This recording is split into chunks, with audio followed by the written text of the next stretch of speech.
welcome everybody to this week's Market Share, the short weekly segment brought to you by MKR, where we bring you all the noteworthy news and updates surrounding digital media and the world today.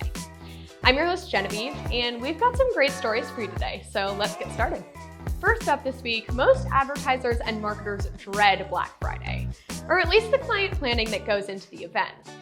Increased competition for valued ad space, the constant din that needs to be broken through to reach your audience, and the ad fatigue that follows quickly behind all leave us wary. All of that pales in comparison to what some ad buyers went through on Amazon this Black Friday. This past weekend, a key reporting metric from Amazon's ad console began doling out incorrect information, which is bad enough. And when the metric is the amount spent per ad, it's enough to cause heart attacks. Amazon provides a back-end dashboard that keeps track of ad spend, including sponsored products, sponsored brands, and sponsored display ads for each brand. And by Friday night, these spend metrics were 50% lower than what some brands were expecting to see. Other brands over the weekend trying to see their ad spend metrics saw an error message instead. Undoubtedly, this caused some brands to spend more on their ads than was planned, taking funds away from other campaigns.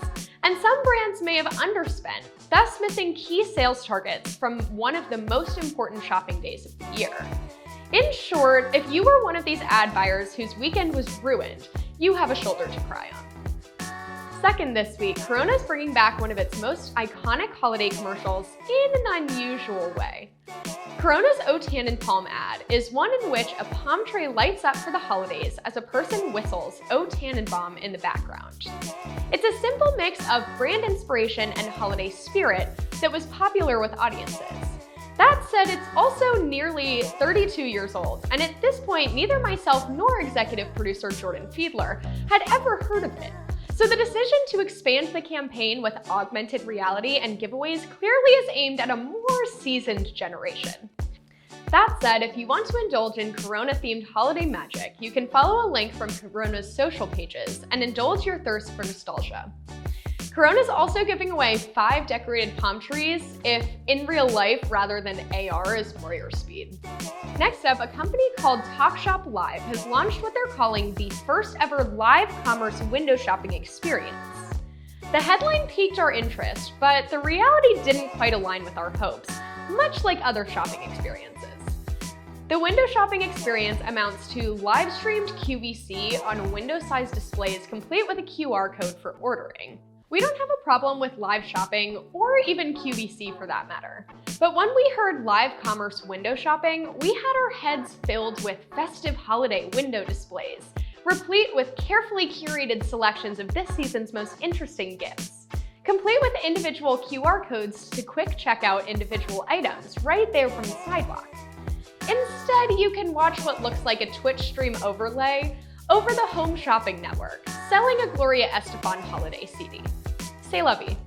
Finally this week, as marketers are hard at work finalizing marketing plans and channel usage guides, have we been thinking about social networks all wrong?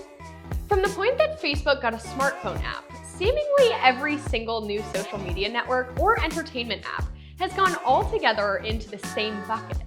A photo filtering and sharing platform? Social app. A limited character microblogging platform? Social app. A time-limited video platform that utilizes popular songs? Social app.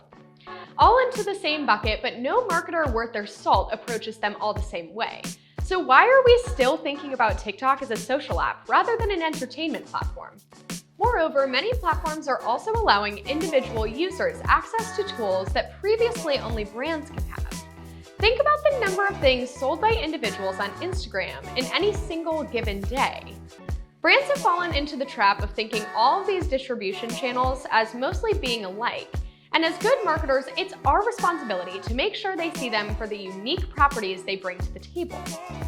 TikTok is akin to Netflix. Don't treat it like Facebook. Instagram is fleeting. You have to be agile. And Twitter, maybe the less said about Twitter at the moment, the better. That's all for this week's Market Share. My name is Genevieve, and I'll see you all next week.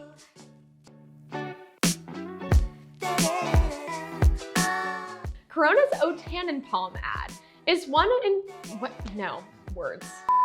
And indulge your thirst for nostalgia. Nostalgia? Oh, you're almost done with that. I know, I was almost done.